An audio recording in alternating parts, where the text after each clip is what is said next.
ఘనత మహిమ చెల్లునుగాక. దేవుని యొక్క పరిశుద్ధ వాక్యంతో మీ ముందు నిలిచి ఉండటానికి దేవుడు నాకు ఇచ్చినటువంటి ఈ అవకాశాన్ని బట్టి దేవదేవునికి వందనాలు తెలియజేస్తున్నాం.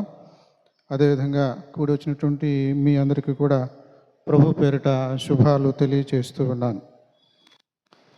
సాధారణంగా మన ఉజీవ కూడికలలో స్థానిక సంఘ కాపరులు వాక్య పరిచర్య చేయడం అనేది పరిపాటి కాదు, అలవాటు లేదు.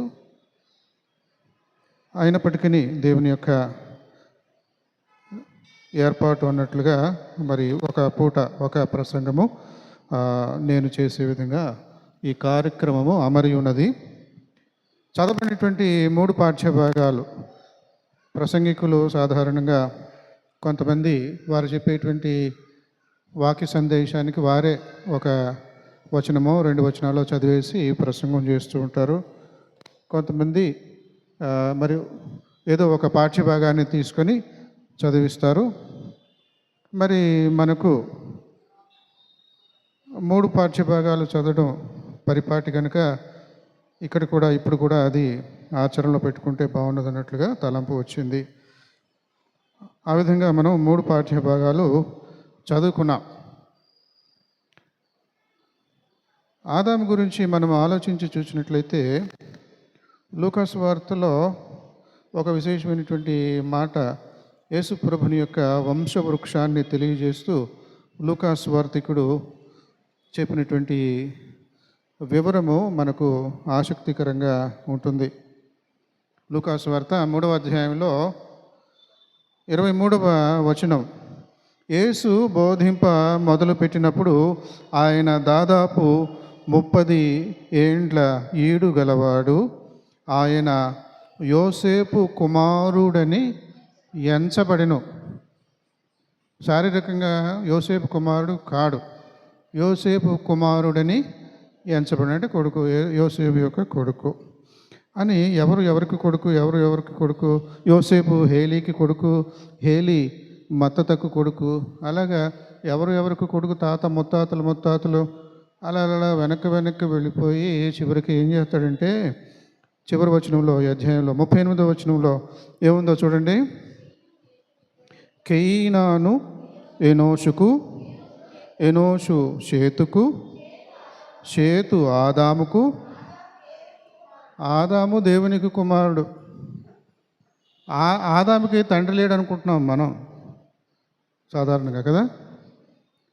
ఆదాముకు తండ్రి లేడు, ఎందుకంటే ఫస్ట్ పుట్టాడు కదా, ఇంకా తండ్రి లేకుండా పుట్టాడు అనుకుంటున్నాం. కానీ ఇక్కడ లోకాభక్తుడు ఎంత చక్కగా వివరించాడు. యేసు ప్రభువుకి యోసేపు తండ్రి అనిపించుకున్నాడు.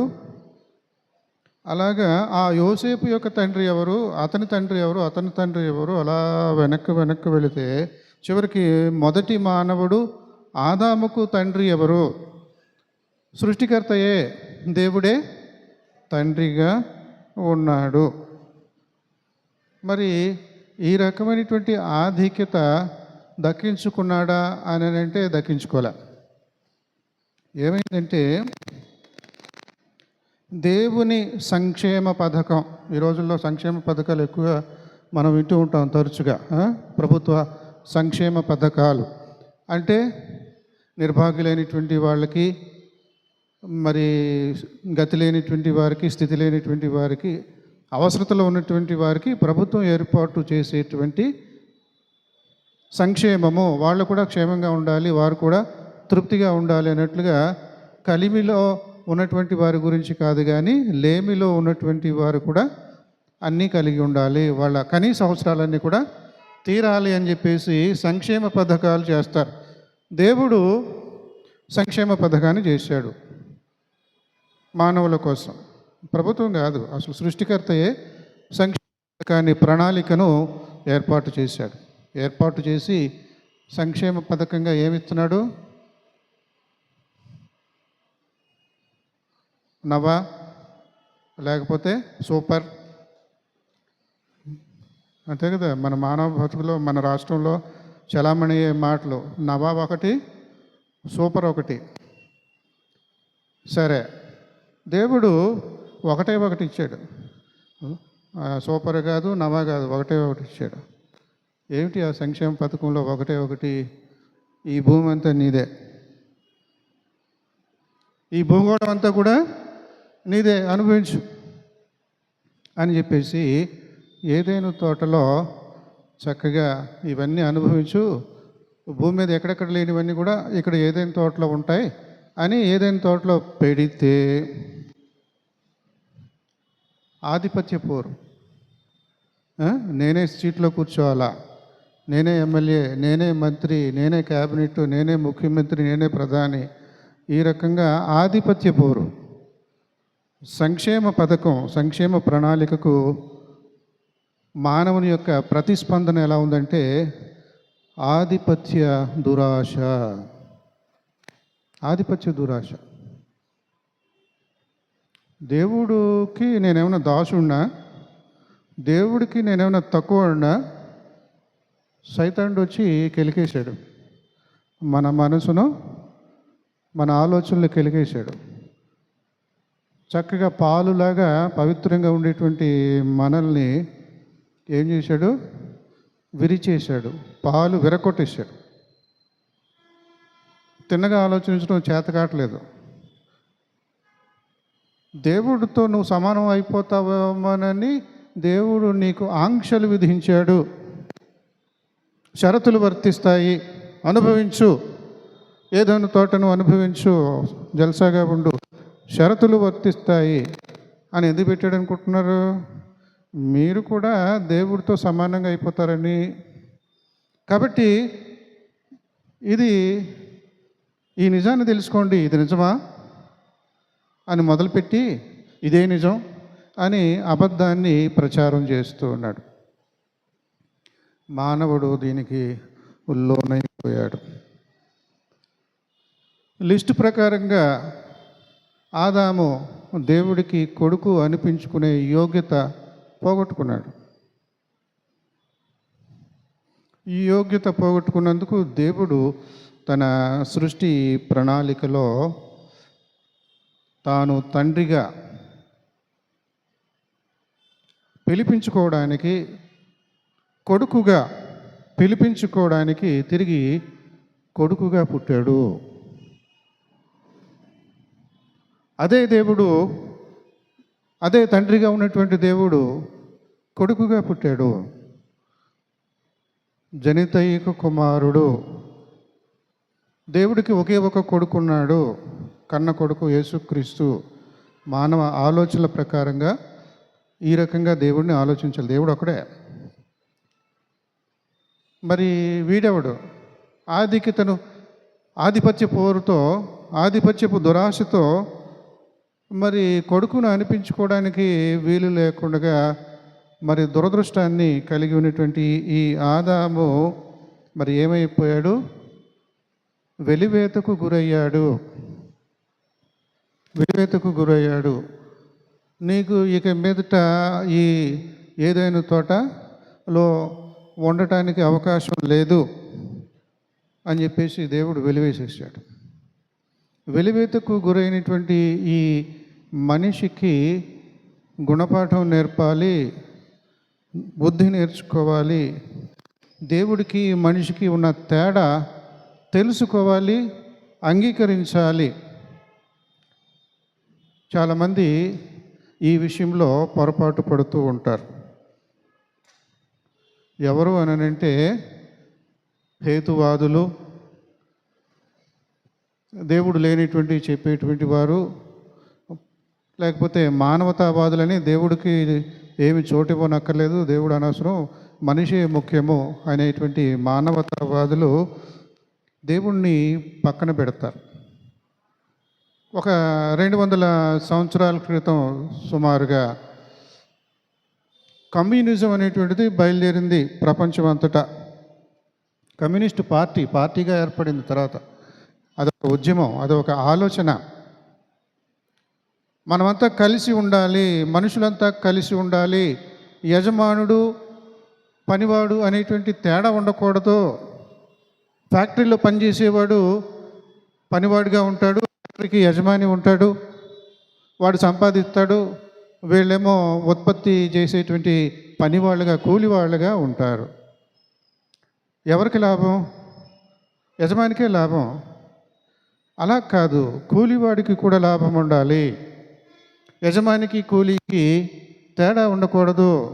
పని చేసేవాడికి కూడా సమాన భాగస్వామ్యము. అందరూ అక్కడ ఫ్యాక్టరీలో ఉన్నటువంటి యజమానులు అనేటువంటి మాటే ఉండకూడదు.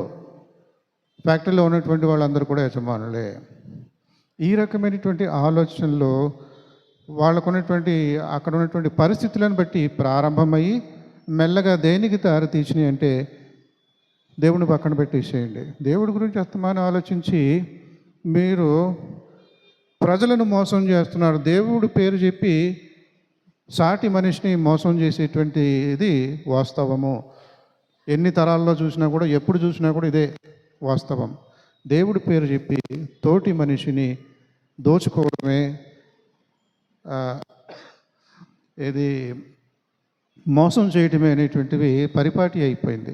కనుక మతం వద్దు, రిలీజన్ ఈజ్ అన్ ఆపియం, మత్తు పదార్థం అది. ఆ మత్తులోనికి వెళ్ళకండి, మతమే వద్దు, దేవుడే వద్దు అని బయలుదేరారు కమ్యూనిస్టు ఉద్యమంతో. రష్యా, చైనా, జర్మనీ ఇలాగా అనేక దేశాలు, మన దేశంలో కూడా ఎప్పటికీ కూడా పశ్చిమ బెంగాలు, కేరళ ఇంకా బ్రతికే ఉన్నాయి. కమ్యూనిస్టు పార్టీలు, వాళ్ళ యొక్క ఉద్యమాలు ఇవన్నీ కూడా ఉంటూ ఉన్నాయి. అంటే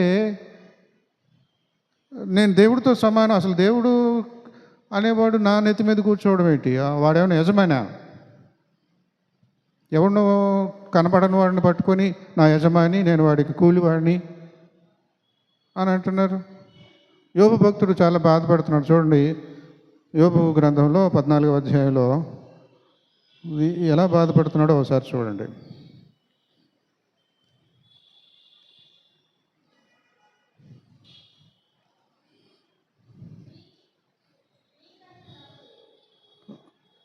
యోబు గ్రంథంలో 14వ అధ్యాయంలో 6వ వచనం. కూలివాని వలె తమకు నియమింపబడిన పనిని వారు ముగించు వరకు, అది సంగతి. మనకు తెలిసి వచ్చిన జ్ఞానం ఏమిటనంటే, మన సృష్టికర్త యజమాని, మనము కూలివారము. వాళ్ళకి ఇచ్చిన పని అయిపోయేదాకా బతకాలి, చచ్చిపోవాలి. ఎందుకు వచ్చిన బతుకు? ఈ బ్రతుకు ఒక అర్థం ఉందా? యోబు భక్తుడు చాలా విచారిస్తున్నాడు. ఈ బ్రతుకుకి అర్థం లేకుండా పోయింది. చచ్చిపోయిన తర్వాత ఏమవుతామో ఎవడో వచ్చి చచ్చిపోయినప్పుడు మళ్ళీ వెనక్కి వచ్చి చెప్పలే, అక్కడ ఉంటాను, ఇక్కడ ఉంటాను, ఇలా ఉంటున్నాను, ఇంత గొప్పగా ఉంటున్నాను, లేకపోతే ఇంత నాశనం అయిపోయాను, ఎంత ఏడుతా కూర్చున్నాను, ఎవడొచ్చి ఏం చెప్పట్లేదు. మరి బ్రతుకు తర్వాత, చచ్చిపోయిన తర్వాత అది శూన్యం. దాని గురించి ఊరికే భయపడిపోవటం, బాధపడిపోవటం.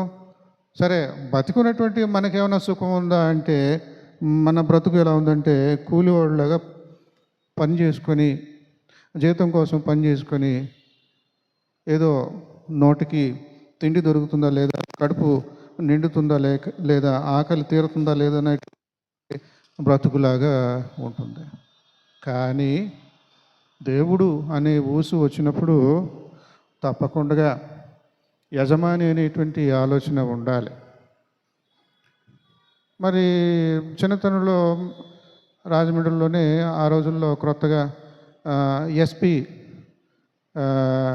ఐఏఎస్ ఆఫీసరు డ్యూటీలో చేరాడు. అప్పుడు వింతగా కొత్తగా ఉండేది, చెప్పుకుంటూ ఉండేవారు కుర్రాళ్ళు. ఆ వచ్చినటువంటి ఐపీఎస్ ఆఫీసరు డ్యూటీలో జాయిన్ అయ్యాడు.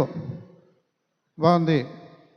ఏమిటనంటే, ఇదిగో ఈ వారం లేకపోతే ఈ 2 రోజులు నాకు గుర్తులేదు, కానీ మొట్టమొదటిగా పోలీసు కానిస్టేబుల్ లాగా పనిచేయాలి. వీళ్ళందరికంటే పైవాడు. ఉద్యోగం వచ్చేసింది, అపాయింట్మెంట్ వచ్చేసింది. పనిలో చేరాక ఎక్కడ చేరాలి? ఫస్ట్ ఒక చిన్న కానిస్టేబుల్ లాగా డ్యూటీ చేయాలి. 1 టౌన్ పోలీస్ స్టేషన్లోనో, 2 town police station, 3 town police స్టేషన్లోనో అంటే ఆ, ఏం చేయాలన్నమాట? హెడ్ కానిస్టేబుల్కి నమస్కారం చేయాలి, సల్యూట్ చేయాలి. ఎస్ఐకి సల్యూట్ చేయాలి. సిఐ సర్కిల్ ఇన్స్పెక్టర్కి సల్యూట్ చేయాలి. వీళ్ళందరికీ యజమాని. కానీ ట్రైనింగ్లో భాగంగా అపాయింట్మెంట్ వచ్చిన కొత్తలో అసలు అక్కడ ఏం జరుగుతుంది, వ్యవహారం ఎలా ఉంది, అనుభవపూర్వకంగా తెలుసుకునేలాగున ఇది ఒక నియమం. ఆ రకంగా మరి ఐఏఎస్ ఆఫీసరు వీళ్ళందరికంటే పైవాడు మొట్టమొదటిగా అందరికంటే అడుగున ఉన్నటువంటి వాడు చేసేటువంటి డ్యూటీ చేస్తాడు. ఆ తర్వాత హెడ్ కానిస్టేబుల్ లాగా డ్యూటీ చేస్తాడు. ఆ తర్వాత సబ్ ఇన్స్పెక్టర్ లాగా, ఇన్స్పెక్టర్ లాగా, సర్కిల్ ఇన్స్పెక్టర్ లాగా, మరి ఇంకేంటి డిఎస్పియా, ఇలా చేసి అప్పుడు తన పదవిని అందుకుంటాడు. ఇప్పుడు కానిస్టేబుల్గా ఉంటున్నాడు కదా, వీడు పనివాడా యజమానా? చూడడానికి పనివాడు, కానీ యజమాని. యేసు ప్రభు సంగతి అదే చదువుకున్నాం. చూడండి ఒకసారి లూకాసు వార్తలో 12వ అధ్యాయంలో, అక్కడ ఇంకా వేరే చోట కూడా మనం చూస్తాం. క్రీస్తు ప్రభు వారు శిష్యుల యొక్క పాదాలు కడుగుతారు. వాళ్ళకి కంగారు పడతారు, గురువుగారు శిష్యుల పాదాలు కడగటం ఏమిటి అని. గురువు గురువే, దేవుడు దేవుడే, మనిషి మనిషే. పాదాలు కడిగినంత మాత్రాన శిష్యులకి దాసుడైపోతాడా? శిష్యులకి శిష్యుడైపోతాడా? శిష్యులేమో గురువు అయిపోతారా? గురువు గురువే, శిష్యుడు శిష్యుడే, దేవుడు దేవుడే, మనిషి మనిషే. ఈ తేడా తెలుసుకోకుండా పొరపాటు చేస్తూ ఉంటున్నారు మానవ సమాజంలో. కమ్యూనిస్ట్ పార్టీ అని అదని ఇదని చెప్పేసి దేవుణ్ణి, సృష్టికర్తను ప్రక్కన పెట్టేస్తున్నారు. దేవుడు సంక్షేమ పథకాన్ని ఏర్పాటు చేశాడు. మనం చదువుకున్నటువంటి పాఠ్యభాగము ఆదికాండము అధ్యాయము 28 వరకు చదువుకున్న అక్కడ మనం గమనించినట్లయితే దేవుడు చక్కగా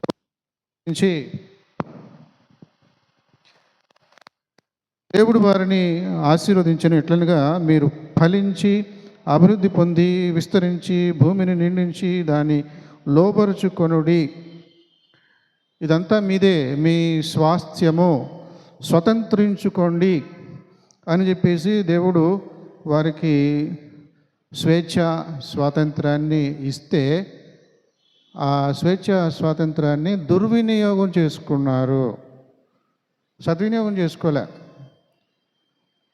మనకు కూడా స్వేచ్ఛ స్వాతంత్రాలు ఉంటాయి, కానీ మన స్వార్థం కొద్దీ, దురాలోచన కొద్దీ దుర్వినియోగం చేసుకుని జైలు పాలవుతాము, శిక్షకు గురవుతాము.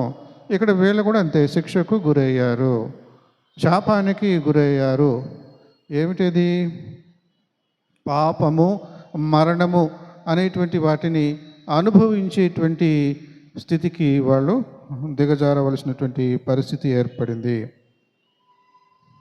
క్రీస్తు ప్రభువారు సృష్టికర్త, యజమాని, గురువు గారు. కానీ 12 మందికి ఇంకొక పాఠం నేర్పాలి. ఏమిటది? తగ్గించుకోవాలి.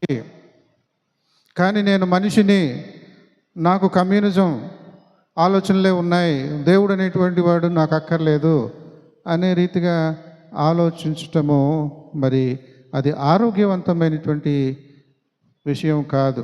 ఈ రోజుల్లో కమ్యూనిస్టు దేశాలన్నీ కూడా మెల్లమెల్లగా దేవుణ్ణి తెలుసుకొని మళ్ళీ గర్వాపసి, ఇంతకు పూర్వం ఉన్నటువంటి దేవుని యొక్క భయభక్తులు అవన్నీ కూడా మళ్ళీ అలవాటు చేసుకుంటున్నారు కొన్ని తరాల తర్వాత ఈ రోజుల్లో. ఇక్కడ మరి దేవుడు వాళ్ళని ఈ రకంగా ఆశీర్వదించితే వీళ్ళు హద్దు మీరి దాన్ని ఏమంటాం, బరి తెగించి, గిరి గీశాడు, బరి తెగించి హద్దు మీరి తప్పు చేశారు. హద్దుల్లో ఉంటే నువ్వు అనుభవిస్తావు. హద్దుల్లో ఉంటే నువ్వు ఏదైనా తోటను స్వతంత్రించుకొని ఇంకా అలాగే కొన్ని వేలు లక్షల సంవత్సరాలు జీవిస్తావు. ఓ ఆదాము, నువ్వు హద్దు మీరావు. నీ ఆలోచనలు హద్దు మీరాయి. ఏదైనా తోట నుండి నిన్ను బయటికి పంపేయాలి. ఆ రకంగా ఆది తల్లిదండ్రులు మరి రక్తము చెడిన రక్తముగా ఉంది. ఆ పండు తినకూడదు, మీ రక్తం చెడిపోద్ది. చెడిన రక్తముగా ఉన్నది. ఆ చెడిన రక్తానికి పుట్టినటువంటి సంతానము మనమందరము కూడా చెడిన రక్తము గల వారముగా, పుట్టుకతోనే పాపులముగా బైబిల్ ప్రకారంగా పిలువబడుతూ ఉన్నాం. పండు తినకముందు ఉన్నటువంటి స్థితి పండు తిన్న తర్వాత లేదు, మారిపోయింది అటువంటి పరిస్థితి. అయితే ఇప్పుడు మనం నేర్చుకోవాల్సినటువంటి పాఠం ఏమిటి? బుద్ధి ఉండాలి, బుద్ధి తెచ్చుకోవాలి. బుద్ధిగల కన్యకలాగా ఉండాలి, బుద్ధిగల దాసుడిలాగా ఉండాలి. బుద్ధిగల కన్యకలు ఎక్కడ ఉన్నారో చూడండి. మత్తయి సువార్త 25వ అధ్యాయము మొదటి నుండి ఉన్నటువంటి కొన్ని వచనాలు చదివితే, బుద్ధి కలిగినటువంటి కన్యకలు 10 మంది కన్యకలు ఉన్నారు. కానీ అందులో సగం మంది మాత్రమే, 5గురు మాత్రమే బుద్ధి కలిగినటువంటి కన్యకలుగా ఉన్నారు. సరే, బుద్ధిగల దాసుడు, బుద్ధిగల దాసుడు గురించినటువంటి మాట మత్తయి సువార్తలోనే 24వ అధ్యాయంలో 42వ వచనము 46వ వచనం ఆ మాట చూస్తాం. బుద్ధిగల దాసుడు. బుద్ధిగల కన్యకు ఉండవలసినటువంటి లక్షణం ఏంటి? మనం ఏం నేర్చుకుంటాం అక్కడ? బుద్ధి లేనిటువంటి కన్యకలకి బుద్ధిగల కలిగినటువంటి తేడా ఏమిటి? పెండ్లి కుమారుడు వచ్చినప్పుడు బుద్ధి కలిగినటువంటి కన్యకలు సిద్ధంగా ఉన్నారు, దివిటీలు వెలిగించుకొని. బుద్ధి లేనిటువంటి వారి దగ్గర నూనె అయిపోయింది, దీపాలు వెలగడం లేదు. మీ దీపాలు వెలుగుతూ ఉండాలి. చూడండి లూకాసు వార్త 12వ అధ్యాయము 35వ వచనం.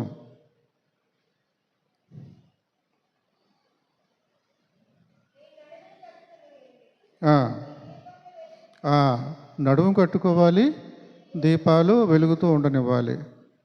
నడుము కట్టుకోవడానికి దాసుడిగా ఉండాలి. కాబట్టి దాసుడిగా ఉండేటువంటి వాడు మత్తయి సువార్తలో చూడండి 24:42 వాడెలా ఉండాలి? బుద్ధిగల దాసుడు. ఏ గడియ నీ ప్రభు వస్తునో మీకు తెలియదు కనుక మీరు మెలకుగా ఉండుడి. అక్కడ మెలకు అనేటువంటి మంచి లక్షణం ఉండాలి. 46వ వచనం చూడండి, అందులోనే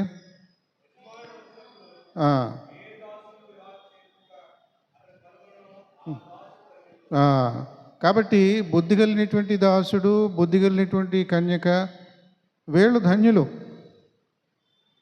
ధన్యులనే మాటకి మామూలు మన వాడుక భాషలో చెప్పుకోవాల్సిన మాట ఏంటంటే అదృష్టవంతుడు, అదృష్టవంతురాలు. లాటరీ కొడితేనే వాడు అదృష్టవంతుడు అనుకుంటాం కదా, లాటరీ దక్కితే. ఇక్కడ లాటరీ సంగతి కాదు, ఇక్కడ ప్రవర్తన సంగతి. మన ప్రవర్తన ఏ విధంగా ఉంది? లాటరీ కొడితే అదృష్టవంతుడు కాదు, మన ప్రవర్తన సరిగ్గా ఉంటే మనం అదృష్టవంతులము. మన ప్రవర్తన సరిగ్గా ఉంటే ఆ యజమానుడు లేకపోతే ఆ పెండ్లి కొడుకు మధ్యరాత్రిలో వచ్చిన మనము సిద్ధంగా ఉంటాం. సరే, సిద్ధంగా లేనిటువంటి దాసుడి యొక్క లక్షణం ఎలా ఉంటుంది? దీంట్లోనే మనం చూస్తాం. బుద్ధి కలిగినటువంటి దాసుడు యొక్క లక్షణము, బుద్ధి లేనిటువంటి దాసుని యొక్క లక్షణము మత్తయి సువార్తలో 24వ అధ్యాయంలో చూస్తాం. ఇంటికి వెళ్ళాక చూసుకోండి. వాడు సంగతి ఏమిటనంటే, యజమానుడు ఊళ్ళో లేనప్పుడు వ్యాపారం ఇంకా అభివృద్ధి చేయాలని చెప్పేసి, బిజినెస్ బాగా డెవలప్ చేయాలని చెప్పేసి క్యాంపుకి వెళ్ళిపోతాడు. ఊళ్ళో ఉండడు, క్యాంపులో ఉంటాడు. వారానికి వస్తాడో 2 వారాలకు వస్తాడో తెలీదు. అదంతా ముగించుకొని రావాలి. పూర్వపు దినాల్లో మరి వ్యాపార నిమిత్తం బయటికి వెళ్ళారంటే ఎప్పుడు వస్తాడో తెలియదు. ఎందుకంటే సెల్ ఫోన్లు లేవు, ఫోన్లు లేవు, ఉత్తరాలు లేవు, ఏమీ లేవు. అలాంటి దినాలు కనుక ఎప్పుడు వస్తాడో ఎవరికి తెలియదు. ప్రతిరోజు కూడా ఇదిగో వచ్చేస్తాడు అన్నట్టుగా బ్రతకాలి, ఎదురు చూడాలి అలాంటి దినాలు. కాబట్టి అలాంటి ఉదాహరణ క్రీస్తు ప్రభు వారు ఇచ్చాడు. యజమాని మరి వచ్చినప్పుడు దాసుడు, మంచి దాసుడు సిద్ధంగా ఉంటాడు. చెడ్డ దాసుడు ఏం చేస్తాడంటే, అసలు విషయం ఏమిటనంటే, జైల్లో వార్డర్లు ఉంటారు. అంటే జైల్లో అక్కడ ఖైదీలను చూసుకునేటువంటి ఉద్యోగస్తులు, ఖైదీలను చూసుకునేటువంటి ఉద్యోగస్తులు. చూసుకోవడం అంటే చూసుకోవడమే. వాళ్ళు ఏం చేస్తున్నారో గమనిస్తూ ఉండాలి. తప్పు చేస్తే ఖండించాలి, పై అధికారికి తెలియజేయాలి, ఇంకా ఇంకొక పెద్ద శిక్షకు గురి చేయాలి. చూస్తూ ఉంటాడు, వీటిలో పరివర్తన ఉన్నది, పలానా నేరస్తులలో శిక్ష నేరస్తుడిలో పరివర్తన ఉన్నది, మంచిగా మారిపోతున్నాడు, అది కూడా గమనిస్తాడు. గమనించి వచ్చే ఆగస్టు 15న, వచ్చే జనవరి 26వ తారీఖున జెండా వందనం అప్పుడు కొంతమంది ఖైదీలను శిక్షాకాలం తగ్గించేసి 7 సంవత్సరాల శిక్షకు బదులుగా 5 సంవత్సరాలే ఇక్కడ ఉండేసి వెళ్ళిపోయేలాగున రికమెండ్ చేయొచ్చు. ఆ రకంగా ఈ సంవత్సరంలో ఎవరిని రికమెండ్ చేయొచ్చు అని అక్కడ జైలరు రికమెండేషన్ చేస్తాడు. ఆ రకంగా ఉంటుంది ఇక్కడ మానవ బ్రతుకు. ఆ రోజుల్లో ఏమిటి అని అంటే, దాసుల గురించిన సంగతి ఏమిటి,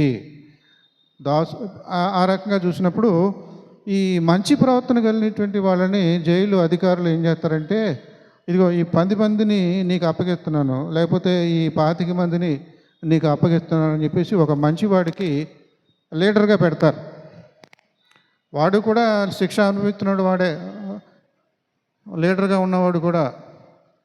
వీళ్ళందరిలో మెరుగైనటువంటి వాడు, నిజాయితీ గలవాడుగా కనిపిస్తున్నాడు. కాబట్టి నువ్వు ఈ బాధ్యత తీసుకో, వీళ్ళందరూ ఎలా ప్రవర్తిస్తున్నారో నాకు రిపోర్టు చెప్తా ఉండు, నేను 24 గంటలు ఉండను, నువ్వు వీళ్ళతో 24 గంటలు ఉంటావు ఇక్కడ.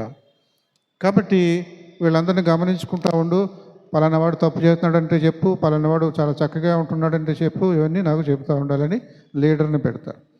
ఇక్కడ యజమానులు కూడా ఆ రోజుల్లో ఏంటంటే, ఇంట్లో పని వాళ్ళు చాలామంది ఉంటారు, ఫ్యాక్టరీలో వర్కర్స్ చాలామంది ఉంటారు.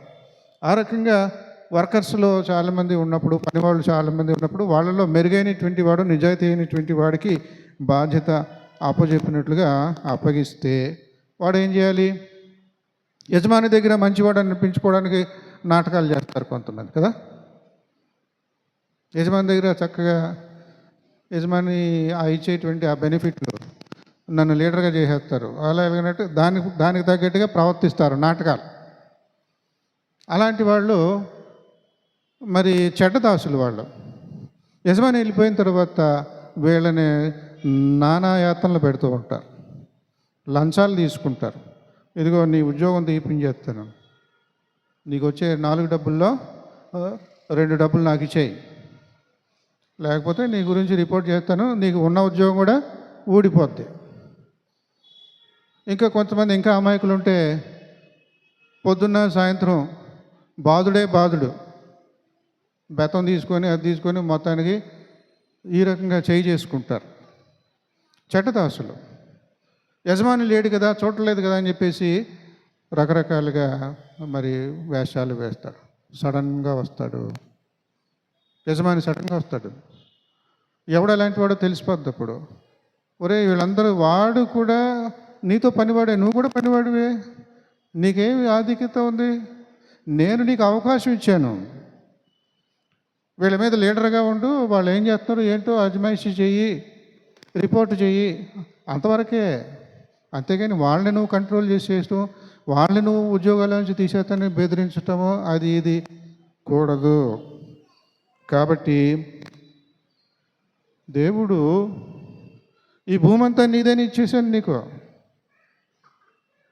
కానీ నువ్వేం చేస్తున్నావు, సంక్షేమ పథకం ఇచ్చేసాను నీకు, కానీ నువ్వు సద్వినియోగం చేసుకోవు. నీకు ఆధిపత్య పోరు సైతానుడు నేర్పించాడు. నేను కూడా నీతో సమానం, నాతో సమానం అయిపోవాలని నువ్వు తప్పుడు ఆలోచనలు పెట్టుకున్నావు. యజమాని పనివాడే, గురువు గురువే, శిష్యుడు శిష్యుడే. కాళ్ళు కడిగినంత మాత్రాన శిష్యుడికి శిష్యుడైపోతాడా? శిష్యుడు గురువు అయిపోతాడా? బైబిల్లో క్లియర్గా ఉంది అది ఆ మాట. అలా అవరు కదా. మీరు నేను ఎలాగ అయినప్పటికీ నేను ఎలాగ తగ్గించుకొని మీ అందరి కాళ్ళు కడిగానో మీరు కూడా అలా ఉండాలి. తగ్గింపు స్వభావం ఉండాలి. తగ్గింపు స్వభావం లేకపోతే దేవుడు అనేటువంటి వాడు లేడు అనేటువంటి స్థితిలోనికి మనం దిగజారిపోతాము. ఆ రకంగా ఒక 200 సంవత్సరాల క్రితం ప్రపంచమంతా కూడా కమ్యూనిజంతో మరి కలకలం మొదలైంది. దేవుడిని ప్రశ్నించేటువంటి వారుగా తయారయ్యారు. మన దీపాలు ఆరిపోయేలాగా మన ప్రవర్తన ఉండకూడదు. ఇలాంటి ఆలోచనల వలన, బుద్ధిహీనత వలన మన దీపాలు ఆరిపోతాయి. ఆత్మను ఆర్పకుడి. చూడండి ఒకసారి తెస్సలోనికీయులకు మొదటి పత్రిక, తెస్సలోనికీయులకు మొదటి పత్రిక 5వ అధ్యాయము 19వ వచనం.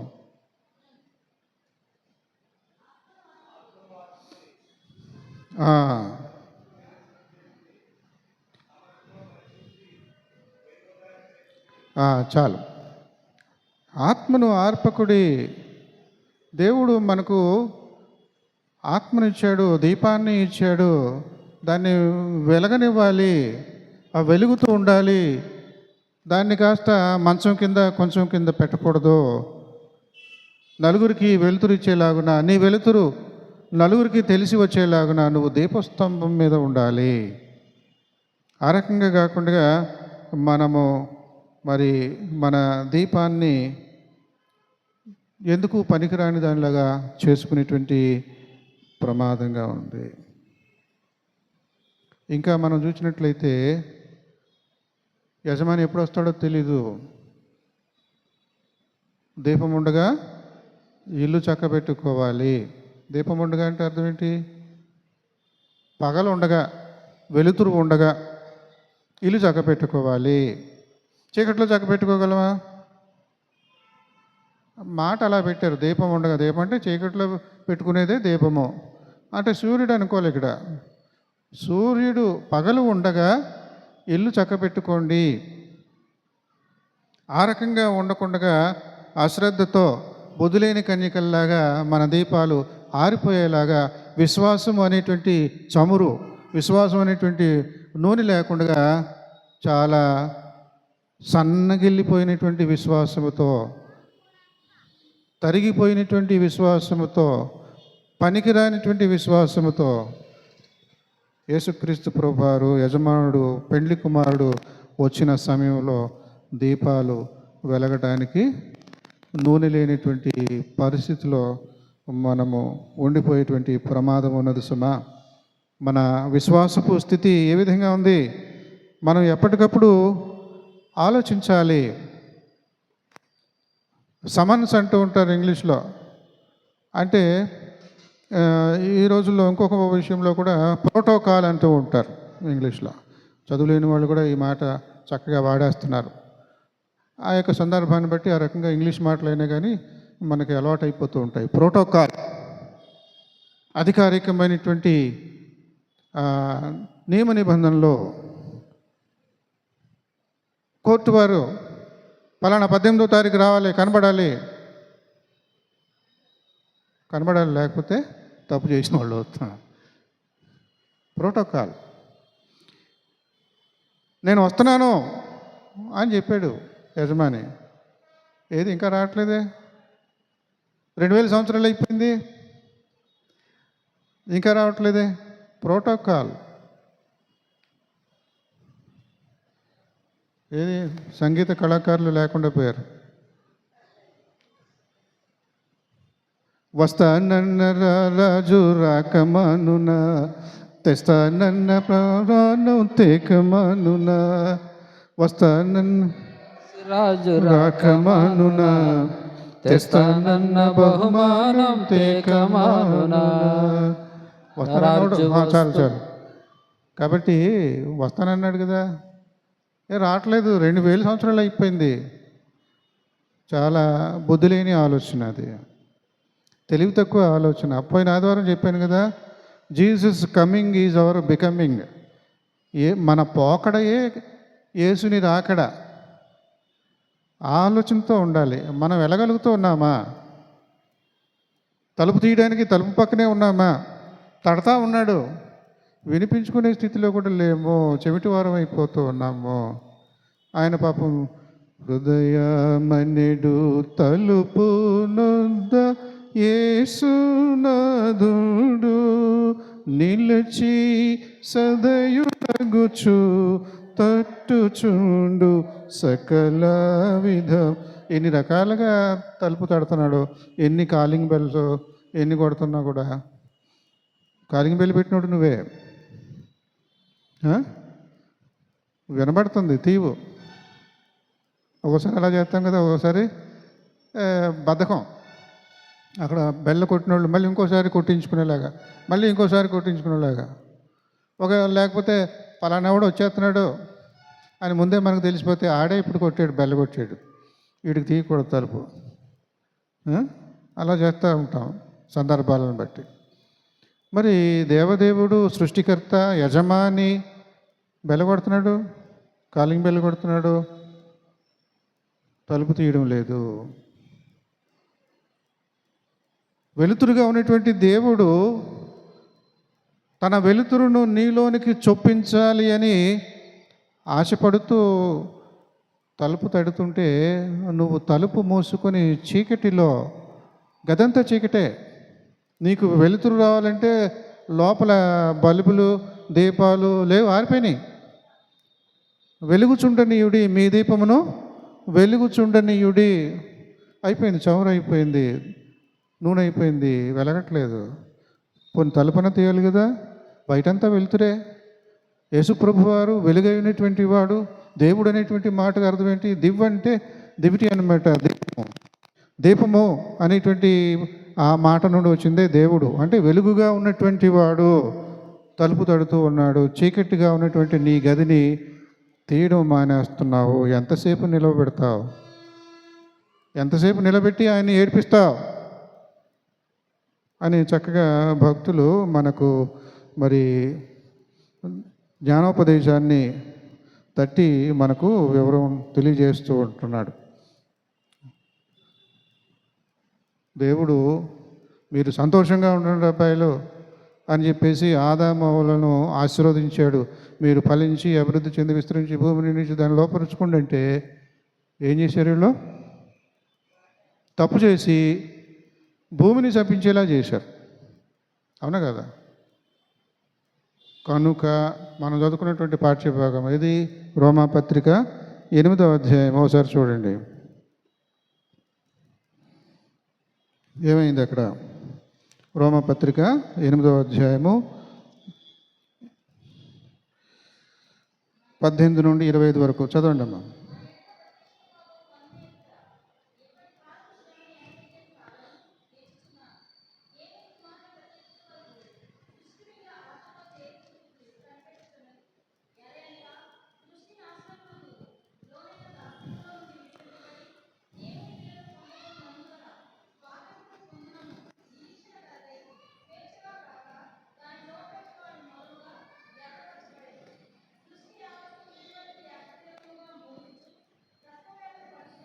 సృష్టి యావత్తు ఇది వరకు ఏకగ్రీవముగా మూలుగుచు ప్రసవ వేదన పడుచున్నది.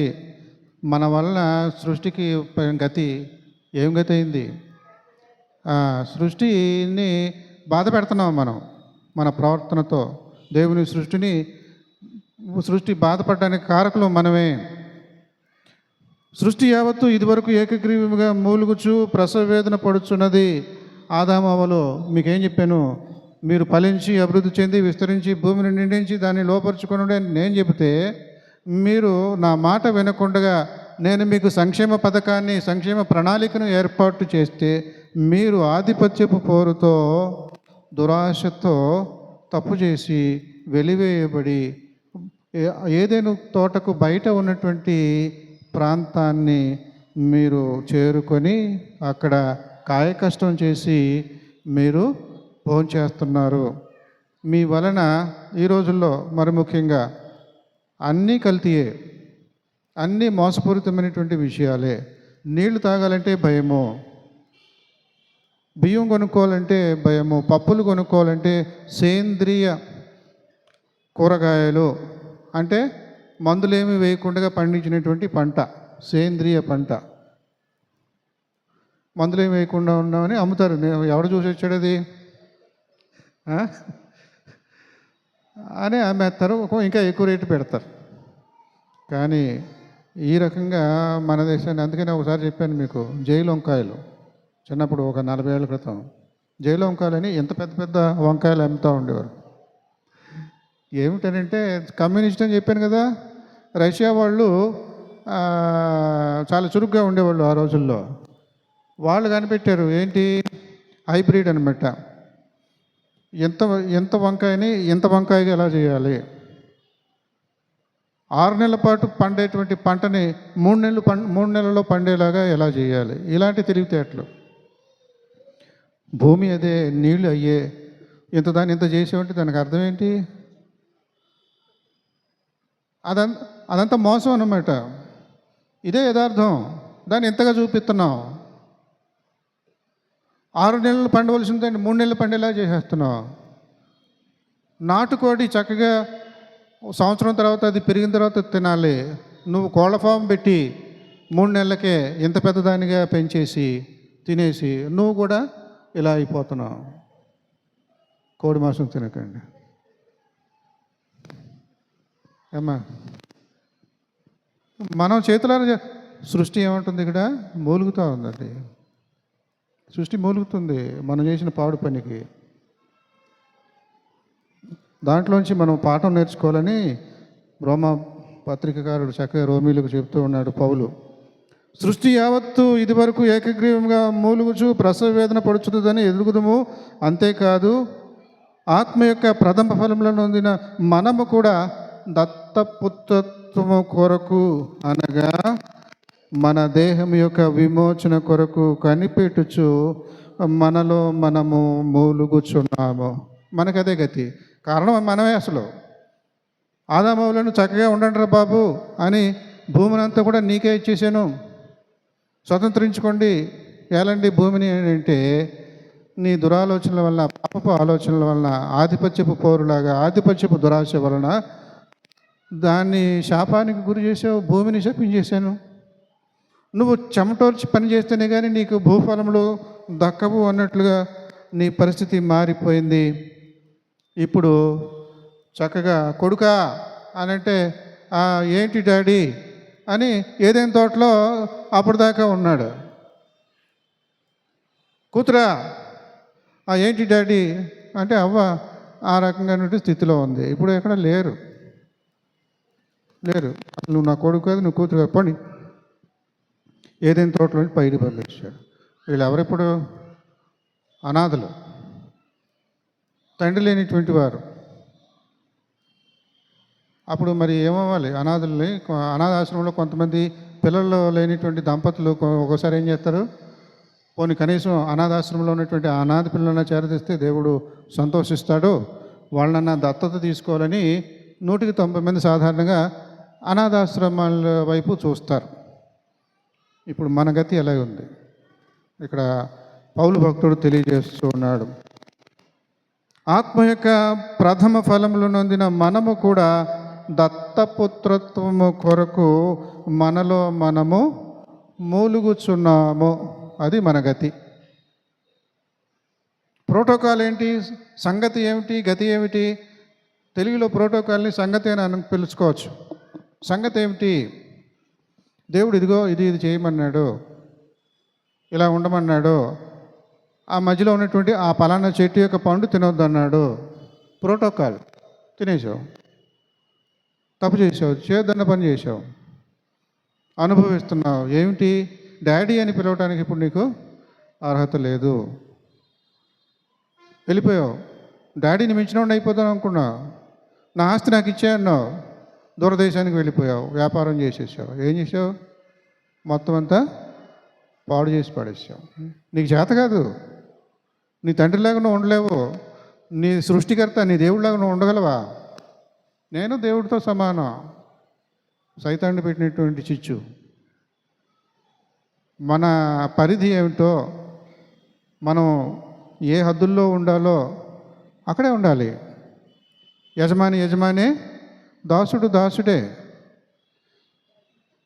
ఆ రకంగా ఇక్కడ ఒక ప్రక్కన సృష్టి మూలుగుతూ ఉంది, ఇంకొక ప్రక్కన మనము కూడా మూలుగుతూ ఉన్నాము. కాబట్టి విమోచన కొరకు కనిపెట్టుచు మనలో మనము మూలుగుచున్నాము.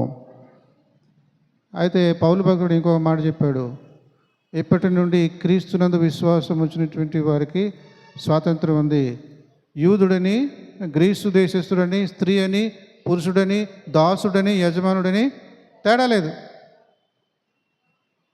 అందరికీ కూడా క్రీస్తు యొక్క ముద్దు బిడ్డలంగా క్రీస్తు ప్రభువారు మనల్ని చేయడానికి ఆయన తన రక్తంతో వీలునామా రాసుకున్నాడు.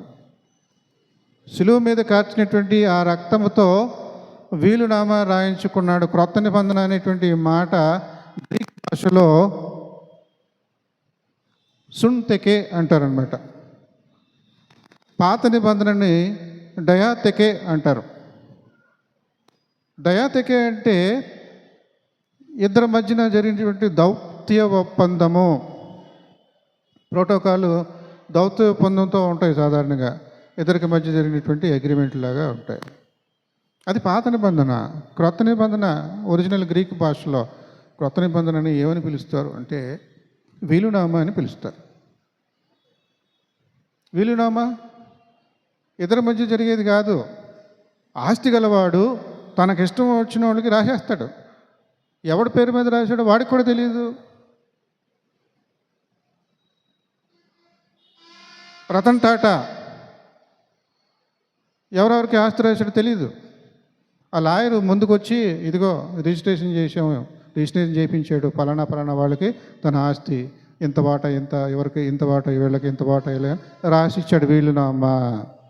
అది చెప్పేదాకా తెలియదు. దేవుని యొక్క రక్షణ ప్రణాళిక కూడా అంతే. మనకందరికీ వీలునామా రాసి ఇచ్చాడు క్రొత్త నిబంధన. అందరికీ ఉంది వాటా. ఏ వాటా ఉంది, ఎక్కడుంది? మనకు మనం బుద్ధి తెచ్చుకొని తెలుసుకోవాలి. దేవుడు మనకు ఆస్తి ఇచ్చాడు. ఆ ఆస్తిని దక్కించుకోవాలంటే ఇక్కడ ఎలా ఉండాలి చూడండి ఒకసారి. లూకాసు వార్త 12వ అధ్యాయము 33వ వచనం.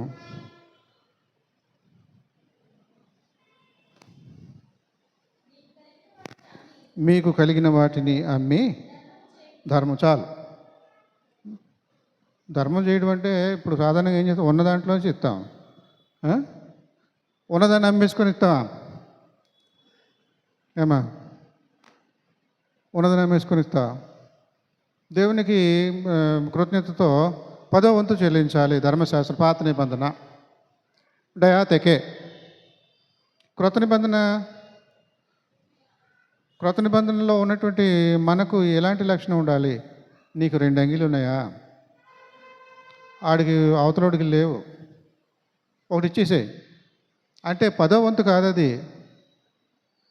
అంటే 10లో 1 తీస్తే 10వ వంతు.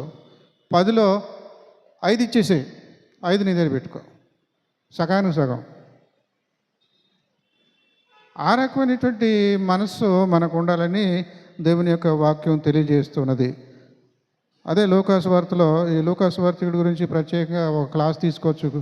మరి బైబిల్ కాలేజీ లెక్చరర్లుగా ఆ రకమైనటువంటి కూడా చేయొచ్చు, చక్కగా శ్రద్ధగా వినేవాళ్ళు ఉంటే కనుక.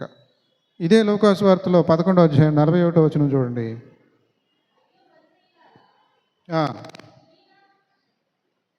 అమ్మా 11:41.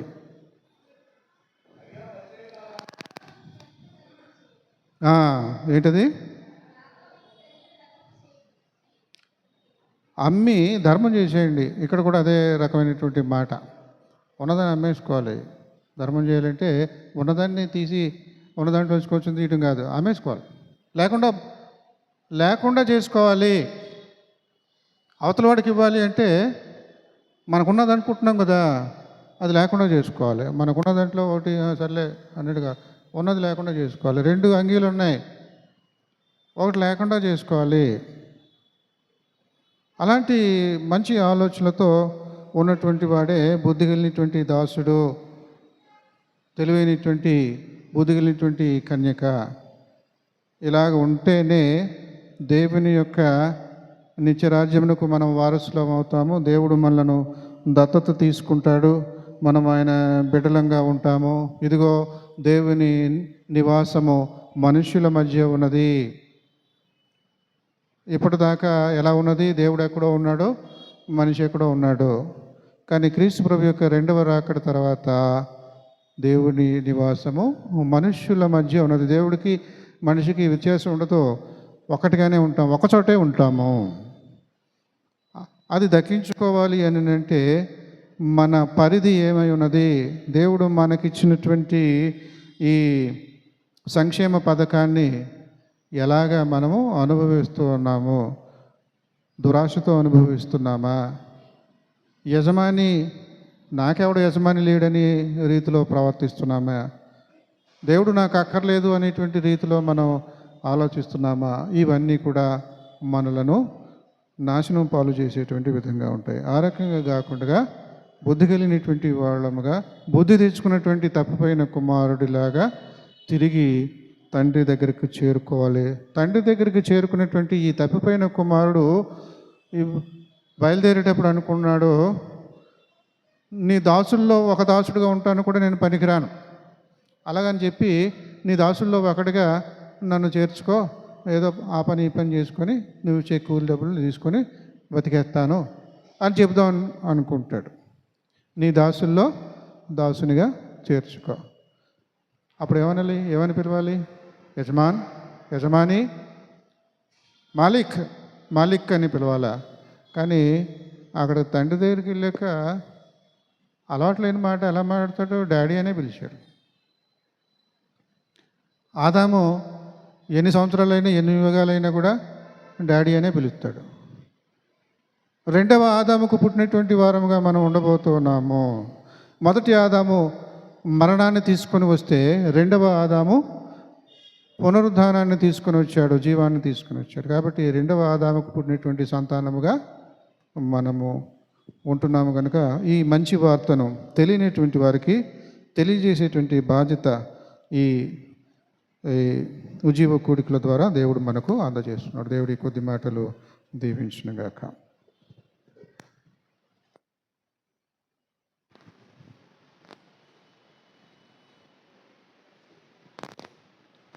చక్కటి